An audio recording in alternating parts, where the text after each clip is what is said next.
Voy a tratar de ser muy breve y hablar muy rápido, si es posible, para dejar tiempo a mis compañeros. Pilar, puedes poner la música navideña, muy apropiada, y ya me doy por enterada que tengo que ir avanzando.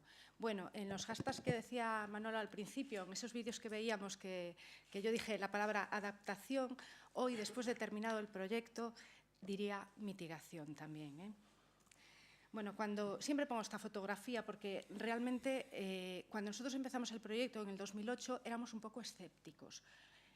Nos creíamos que el cambio climático nos quedaba muy lejos, estaba en el Polo Norte y que las únicas consecuencias serían para el pobre oso.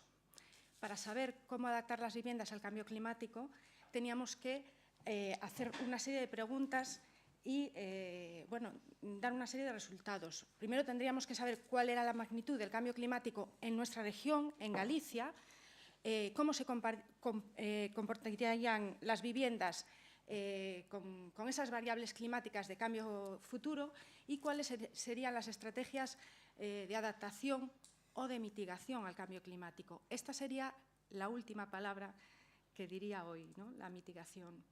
Bueno, lo primero que teníamos que hacer es el cálculo de la magnitud de los escenarios de cambio climático.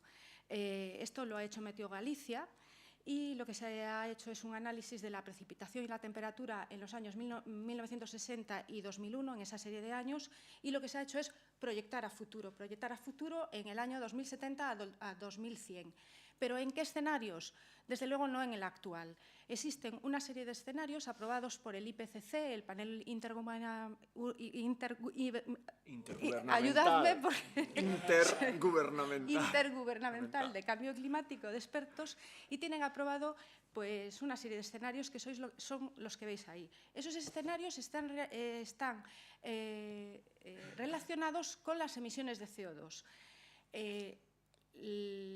Las proyecciones a cambio climático se han hecho en el escenario A2, que es este de color amarillo, en el que veis que respecto a las emisiones de CO2 de 1990, que es el que partimos, que son siempre la comparativa desde el protocolo de Kioto, es el escenario que más suben las emisiones. Mayor producción, mayor industrialización, mayor población, etcétera. Y el otro escenario en el que se han simulado las variables de cambio climático es en el escenario B2, que es este azul. Es un escenario mucho más amable. Hay mayores emisiones de CO2 respecto a 1990 en el año 2100, pero somos un poco más conscientes, emitimos menos CO2. Bueno, desde luego es el escenario que sería, pues, de todos el más deseable. Los impactos en los escenarios futuros van a ser los siguientes en nuestra zona. La temperatura media diaria, voy a pasar a algunos para ir más rápido con la presentación. La temperatura media diaria en el escenario A2 subirá entre 1,5 y hasta 6 grados en algunas zonas y en el escenario B2 entre 1 y 4 grados. La variación del régimen de temperatura, de precipitaciones casi es la misma, disminuye un poco, pero la frecuencia de los días de lluvia es mayor. Perdón, la frecuencia de los días de lluvia es menor. Estoy un poco nerviosa, no sé. Es por las prisas. Debe ser tranquila, que sé que no tengo tiempo y estoy a toda... Bueno, vamos a ver. La disminución de la frecuencia de días... hay una disminución de la frecuencia de días de lluvia en ambos escenarios, pero hay un aumento de días de lluvia más intensa.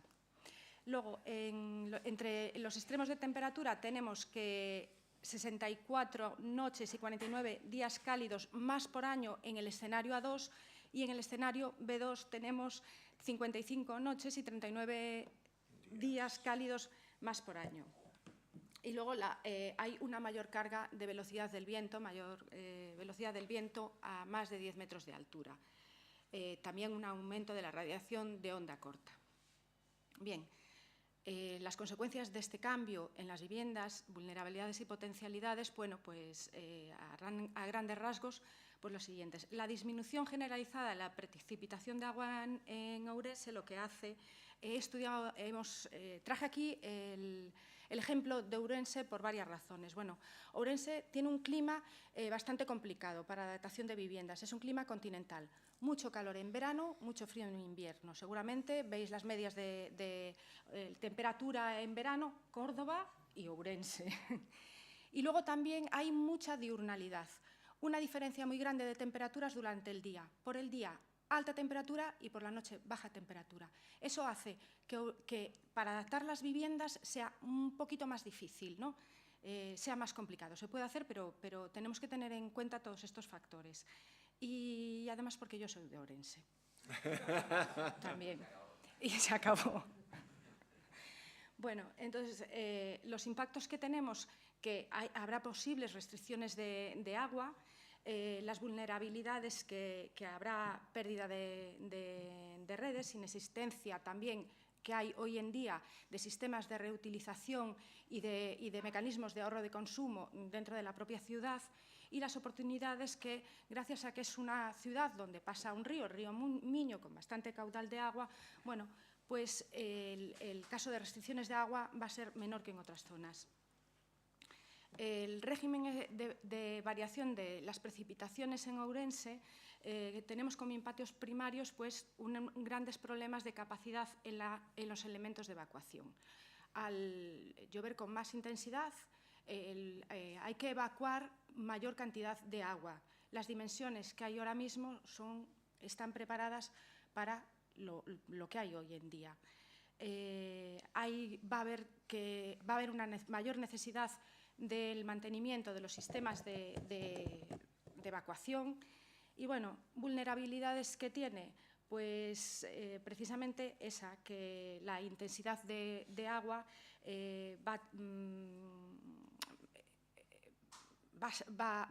lo que va a pasar es que el sistema de evacuación va a ser insuficiente.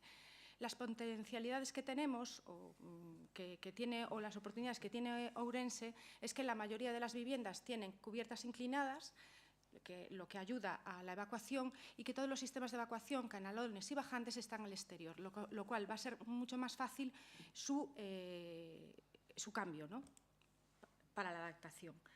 Bueno, la temperatura media diaria en Ourense, al aumentar, habrá una temperatura mayor en la envolvente. Esto hará que haya una disminución en el consumo de calefacción, pero un aumento considerable en el consumo de refrigeración en verano. Las vulnerabilidades, el 5,6% de los edificios construidos en el casco tienen viviendas bajo cubierta, y esas son las que van a sufrir más. La oportunidad es la contraria. La mayor parte de las viviendas no están en bajo cubierta, el bajo cubierta se utiliza para trasteros, por lo tanto, bueno, pues es una oportunidad que tienen. No voy a seguir en la velocidad del viento, pues también tiene unos efectos negativos en este caso, mayor desprendimiento en las fachadas de persianas, toldos, carteles, marquesinas, etcétera, aumento de filtraciones de agua a través de la fachada, mayor necesidad de fijación de anclajes de envolvente y también de cubierta. Y, bueno, esto es un poco lo mismo, la radiación de onda corta, y voy a pasar porque si no, veo que va a empezar el villancico ya. ¿Cómo llegamos a calcular todo esto? Bueno, lo primero que tenemos que hacer es una tipificación y una modelización. ¿Cómo hacemos? Estudiamos toda la tipología del casco, de la zona urbana, tipología de las viviendas, cómo son, la altura, la forma de las viviendas, si tiene balcones, si tiene persianas exteriores, si tiene terrazas, si son en bloque o vivienda unifamiliar, bueno, cómo está la urbanización, si es manzana cerrada, edificación lineal, etcétera. Nos vamos bueno, un poco lo mismo. Aquí vemos que en Ourense la mayor parte de las viviendas, el 86,80%, casi el 80%, son viviendas que forman parte de bloques de viviendas, son viviendas colectivas que llamamos. Y el 13% restante son viviendas unifamiliares. Bueno, en la tipología arquitectónica hacemos como diferenciaciones. Vemos los que hay, edificios construidos antes de 1950, edificios construidos entre 1951 y 1980, edificios construidos entre 1981 y 2012. ¿Y por qué hacemos esta diferenciación en años? Pues muy fácil, porque aquí en España la normativa que obliga al aislamiento, la normativa de ahorro de energía, se empieza en el 79. Antes de 1979, que entra además en vigor en 1980, no había exigencia de aislamiento. ¿Cómo se hacían los cerramientos en las viviendas? Pues o bien eran, en el caso de Ourense, sillería de piedra con gran inercia térmica, o era doble hoja y una cámara en medio. A partir del CT 79, condiciones térmicas del 79, que entra en vigor en 1980, las viviendas ya tienen doble doble hoja interior, hoja exterior, una cámara aislante, una cámara de aire y un aislamiento entre 40 milímetros. Y a partir del Código Técnico 2006, las viviendas, el cerramiento de las viviendas ya tienen doble hoja, cámara y un aislamiento más exigente. En el 2013 hay otra exigencia a mayores, una modificación del deber de ahorro de energía en el Código Técnico, y el aislamiento todavía es mayor. Entonces, bueno, aquí vemos un poco las estadísticas de lo que hemos sacado en las viviendas de Ourense. Bueno, estos son los cerramientos de los que acabo de hablar por normativa. Cerramientos, lo que vamos a coger es lo que es toda la envolvente del edificio. ¿Por qué? Porque la envolvente del edificio es lo que determina en mayor medida, aparte de otras cosas, la demanda de energía que va a tener una vivienda. Y nos importa la demanda de energía porque está relacionada con el consumo, y el consumo es emisiones de CO2. Y como hemos visto, cuantas más emisiones de CO2, más cambio climático hay. Las ventanas también son diferentes según la normativa, y las tipologías de cubiertas también son diferentes según la normativa. Lo que hacemos es combinar todos los aspectos relacionados con el clima: la temperatura, radiación, dirección del viento, humedad, latitud, presencia de vegetación, presencia de agua, elementos de sombra, etcétera. Coger las características del edificio, coger también las características del usuario, renovación de agua, aportes de aire, aportes internos, transmisión, etcétera. Y los sistemas o equipos que van a dar energía a ese edificio. ¿Y qué hacemos? Un cálculo de simulaciones. Un cálculo de simulaciones que se cogen las variables climáticas que tenemos en la actualidad, se simulan con todos esos datos y las tipificaciones que hemos hecho, y vemos el comportamiento del edificio. Y ahora cogemos las variables climáticas de futuro, volvemos a hacer una simulación y vemos el comportamiento del edificio. La herramienta que hemos utilizado para estas simulaciones es el Design Builder, que es una herramienta de cálculo en Energy Plus. Hemos cogido estas porque hemos visto varias y nos ha parecido, desde luego, la más completa que hay para lo que queríamos, ¿no? Podíamos meterle todas las variables posibles. Bueno, estas son las simulaciones o cómo se comporta el edificio en escenario climático actual. Estas son las tres tipologías de vivienda que hay y cómo se comporta cada uno de ellos en el escenario que hay. Como veréis, la de arriba de todo, que es la vivienda sin norma de aislamiento térmico, el consumo, este es el consumo anual, en rojo sería el consumo de calefacción y en azul sería la refrigeración, consumo de refrigeración en verano. Llega a 600, aquí al índice 600. Con el 79, cuando empieza la normativa de aislamiento en España, supera los 400, un poquito más de los 400, y con el Código Técnico pues nos llega, está en 400. Refrigeración, en refrigeración poco, no llegamos a los 200 en ningún caso. Las simulaciones en el escenario de cambio climático, con las predicciones de cambio climático, lo que sí que vemos es que disminuye ya lo vemos aquí en la primera, sin aislamiento, disminuye el consumo de calefacción, pasa a ser 400, en el índice 400, pero aumenta en las tres tipologías de edificios existentes que hay hoy, aumenta el consumo en refrigeración. Aquí he puesto una comparativa de cambios de situación de climático actual y climático futuro para que se vea mejor el aumento de refrigeración en el caso de cambio climático futuro y una disminución del aumento de calefacción. Esto sería superior a 400 y esto casi no llega a 400. La comparación entre las dos series climáticas de 1910 y 1900, pues tendremos que las horas confortables de manera natural en 2010 son de 9,6% y en el 2100 pasan a ser 3,7%. Mejora en el diseño si se utiliza medidas pasivas, pues en los dos casos, si utilizamos mejoras pasivas, la mejora va a ser del un 76,5, 76,3, casi prácticamente iguales. Las máximas horas confortables con un mal diseño y climatización activa en el 2010 tendremos el 100%, pero en el 2100 80,20%. Y no me paro en esto más y sigo adelante porque es más. Bueno, ¿cómo nos adaptamos al cambio climático? Y mediante estrategias pasivas y mitigación. Creemos que la mitigación es mucho más importante. La reducción de emisiones de CO2, reducción del consumo, por otra parte, es mucho más importante. Pero miramos hacia el futuro. Entonces, utilizamos las estrategias de adaptación, aquellas que en situación actual no influyen, pero que en situación futura van a beneficiar claramente a la vivienda. Bueno, las conclusiones que tenemos de estas recomendaciones, hechos todos los cálculos, esto aquí parece como muy sencillo, porque realmente son cosas razonables que cualquiera podría decir, pues esto ya me lo sé, claro que… Pero están justificadas, comprobadas y cuantificadas, cada una de ellas, ¿no?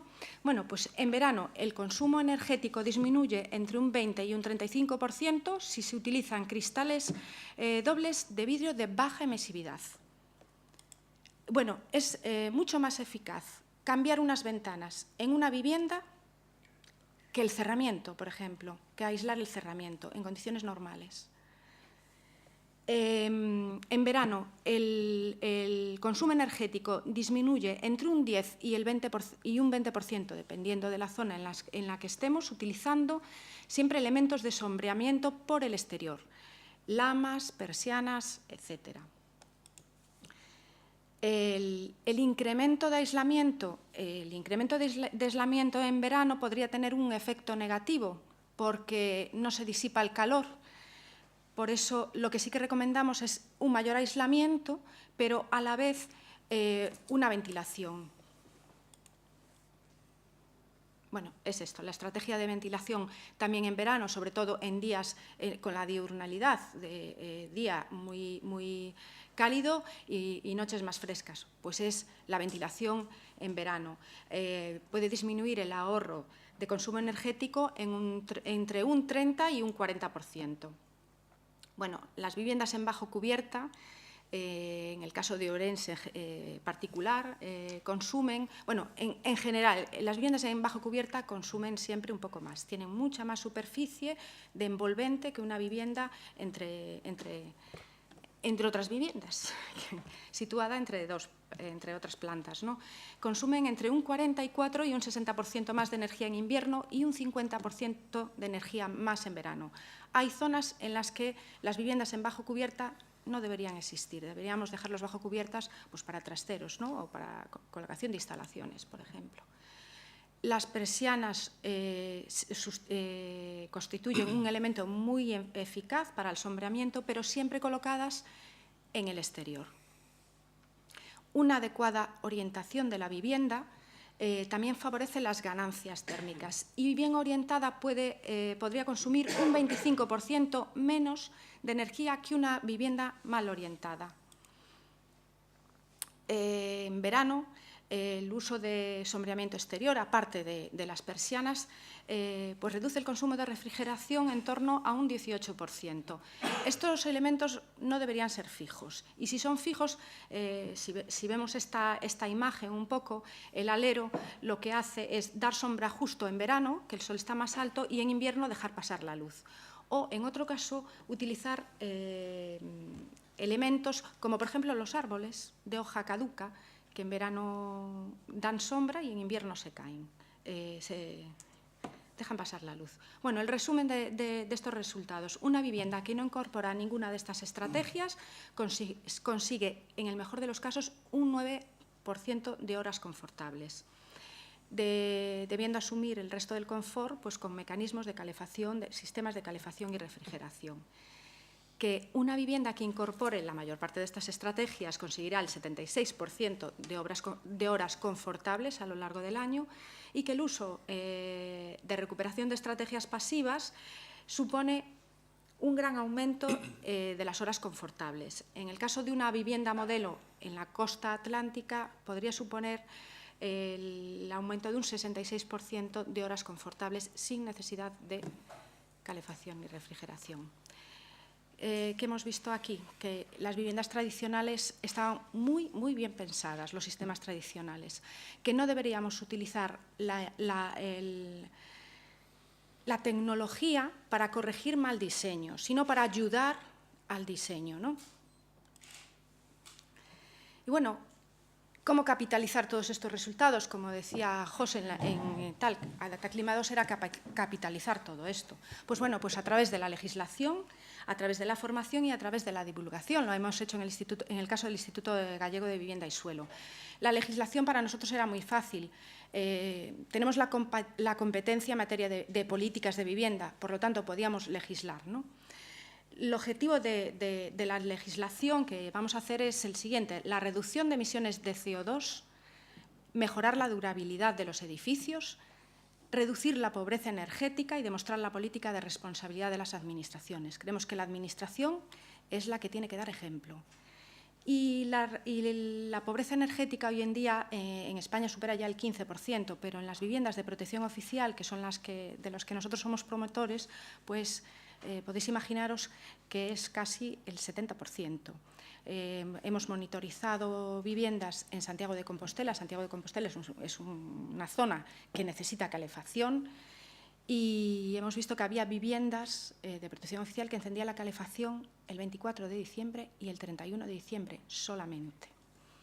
Tenemos edificios en los que la ventilación está apagada, ventilación hecha con código técnico, está apagada porque le consume demasiado, y ascensores que están sin uso porque no pueden pagar el mantenimiento. Es decir, no podíamos hacer viviendas que, aunque consumieran muy poco, tuviéramos que pagar más en coste de mantenimiento que en el coste del propio consumo, ¿no? Bien, lo hemos hecho a través de una normativa de viviendas, lo que hemos hecho, todo lo que os he explicado antes, de modelización, de tipificación, etcétera, lo hemos hecho en toda Galicia. Y empezamos a jugar con los edificios. Los vamos moviendo, los vamos colocando, más altos, más bajos, vamos a ver la forma que tienen, quitándole aquí. Bueno, multitud de soluciones diferentes para ver lo que nos damos. Y hemos hecho una normativa con un método, le llamamos prescriptivo, por así decirlo, en el que tenemos tres partes: el diseño pasivo, el diseño de las instalaciones y soluciones constructivas. Tenemos una serie de estrategias de diseño pasivo que hemos estado valorando, mirando, tal. Hay unas ponderaciones, a veces con fórmulas, a veces con índices, un cálculo de ellas. Si la cubren, visto bueno. En sistemas de instalaciones lo mismo y en soluciones constructivas simplemente un visto bueno. La metodología para el diseño pasivo: estrategias que tenemos: compacidad, orientación, continentalidad, aridez, aislamiento, ventilación, inercia térmica y filtración. Cada una de ellas está relacionada con una variable del clima. Hay una serie de fórmulas en cada una de ellas, dependiendo de la que elijamos, y nosotros tenemos que llegar, el proyectista tiene que llegar a un número de puntos. Ese número de puntos hemos estimado 10 puntos para las viviendas colectivas y 15 puntos tiene que conseguir 15 puntos para la vivienda aislada, porque la vivienda aislada es mucho menos sostenible, ¿no? Si pasa los puntos, bueno, pues será el visto bueno en el diseño pasivo. El diseño pasivo, cada una de esas estrategias está relacionada, como les dije antes, con un aspecto del clima, ¿no? Radiación solar con orientación, iríamos a los diferentes mapas, continentalidad, adaptación, termicidad invernal con aislamiento, termicidad estival con ventilación, viento con infiltraciones, etc. Diurnalidad con inercia térmica. ¿Por qué esto? En zonas, voy a explicar lo de la diurnalidad, que se da mucho también en Orense. Los mayores índices de diurnalidad son aquellas zonas en las que la diferencia de temperaturas durante el día es mayor. Bien, si yo tengo la vivienda situada en esta zona, necesito inercia térmica, o si pongo inercia térmica en mi sistema constructivo, el material que utilizo tiene inercia térmica, tendré más puntos que si no la pongo. ¿Por qué? Porque el material con inercia térmica va a absorber ese calor que entra durante el día y por la noche lo va a soltar poquito a poco, con lo cual voy a necesitar menos calefacción. Todas las demás están en función de eso. 5 minutos, ¿no? Bien. A partir de aquí. Metodología de las instalaciones, exactamente lo mismo. Calefacción, refrigeración, agua caliente, iluminación. Iluminación solo de zonas comunes de los edificios, no podemos entrar a la interior. ¿Y cómo es también? Una tabla con índices. ¿En función de qué? De el combustible que se elija para el sistema. Como sabéis, hay combustibles que emiten, para el mismo consumo, emiten mayor CO2 a la atmósfera que otro. Por lo tanto, esos estarían más penados y los que emiten menos CO2 tienen más puntuación. También dependiendo del sistema, si es un sistema colectivo, si no, si son calderas, si es cogeneración, etcétera, tienen una puntuación diferente. Y la tercera parte es que puntuamos también el mantenimiento. No solo el coste de la instalación, sino también, sobre todo, el coste de mantenimiento. Eso también tiene mayores puntos. ¿Qué hemos conseguido con esto? Bueno, pues conseguimos, me voy a pasar a la siguiente gráfica porque es como más gráfica, ¿no? ¿Qué conseguimos con esto? Si las viviendas anteriores a la primera norma de aislamiento que había en España, que son las viviendas anteriores a 1980, esto es el consumo, el azul es la vivienda individual y el rojo es la vivienda colectiva, la normativa esta que hemos conseguido gracias a estos estudios de Adapta Clima, estaríamos aquí. La siguiente son las viviendas de consumo casi nulo, estimadas de consumo casi nulo. Con lo cual, como podéis ver, se ve en una vivienda colectiva estaría casi igual que una vivienda colectiva de consumo estimado casi nulo, porque todavía no está como muy claro lo que sería el consumo casi nulo. La vivienda unifamiliar estaría pues, por debajo de cualquier normativa existente, incluso que la más reciente, que es la variación del Código Técnico del 2013, que se hace mucho más exigente, ¿no? Y para facilitar... ¿Puedo ir hacia atrás? Creo que... Ahí.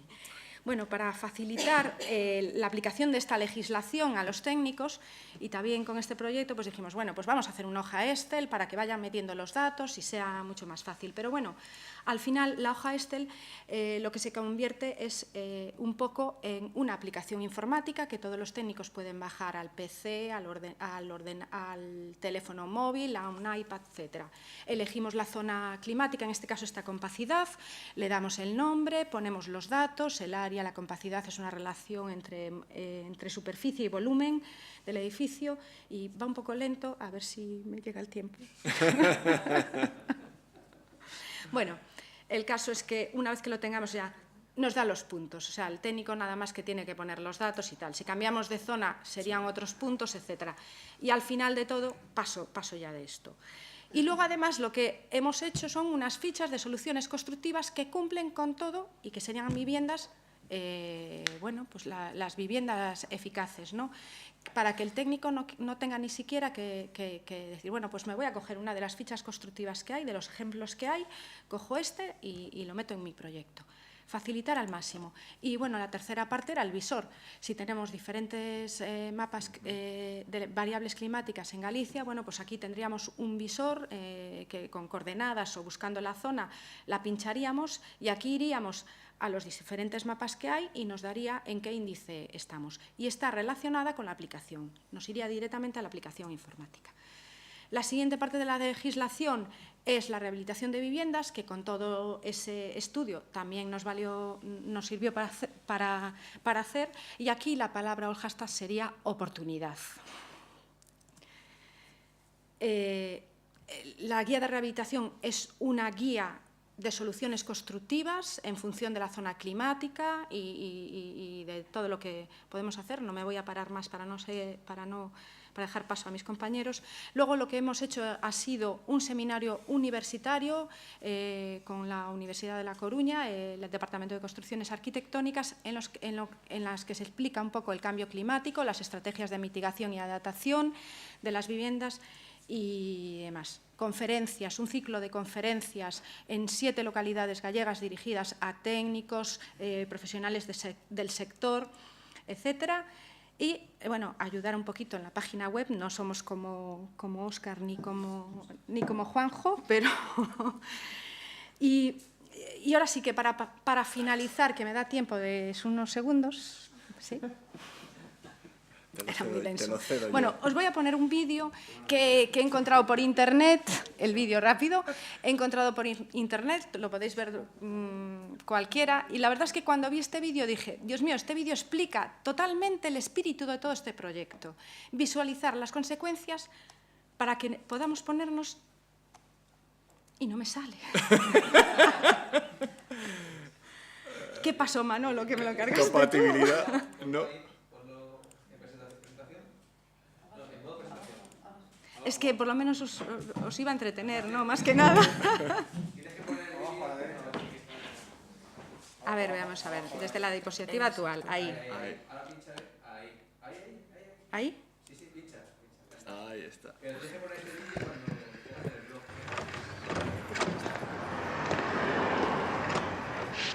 Nos vamos a poner en la piel del oso.